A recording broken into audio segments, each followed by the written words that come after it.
सुबह के 5:17 दुनिया अभी सो रही थी, लेकिन उसी समय एक स्क्रीन पर लाल रंग की एक लाइन चमकी, न्यूक्लियर लॉन्च डिटेक्टेड।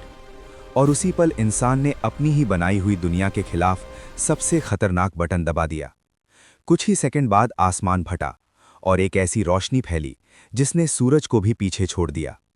पहला धमाका इतना तेज था कि आवाज आने से पहले ही शहर खत्म हो चुका था। लाखों लोग जो कुछ पल पहले जिंदा थे, अब सिर्फ दीवारों पर परछाई बनकर रह गए। जहां इमारतें थीं, वहां अब सिर्फ धुआं था। जहां जिंदगी थी, वहां अब सन्नाटा था। लेकिन असली मौत अभी शुरू हुई थी, क्योंकि हवा बदल चुकी थी। हर सांस अब जहर बन चुकी थी। रेडिएशन एक ऐसी चीज जिसे आप देख नहीं सकते, लेकिन ये आपके शरीर को अंदर से धीरे धीरे खत्म कर देती है। त्वचा जलने लगती है, खून जमने लगता है और इंसान कुछ ही दिनों में खुद को पहचान नहीं पाता। जो लोग बच गए थे वो पानी ढूंढ रहे थे, लेकिन हर नदी, हर बारिश अब जहर बन चुकी थी।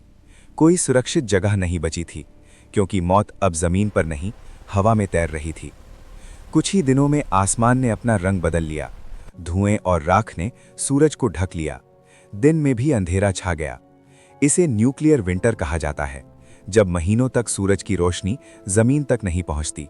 फसलें खत्म हो जाती हैं और पूरी दुनिया भूख से तड़पने लगती है। ये युद्ध अब किसी एक देश का नहीं रहा, ये पूरी पृथ्वी की सजा बन चुका था। हजारों किलोमीटर दूर बैठे लोग भी इससे नहीं बच पाए।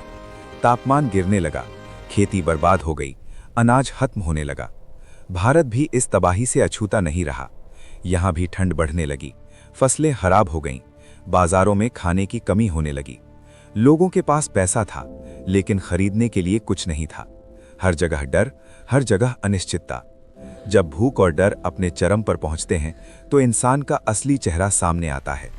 कानून खत्म हो जाते हैं और जिंदा रहने के लिए इंसान कुछ भी कर सकता है। दुनिया जो कभी आधुनिकता पर गर्व करती थी, अब फिर से आदिम दौर में लौट चुकी थी। और इसी तबाही के बीच एक छोटा सा बच्चा राख के ढेर के पास बैठा था।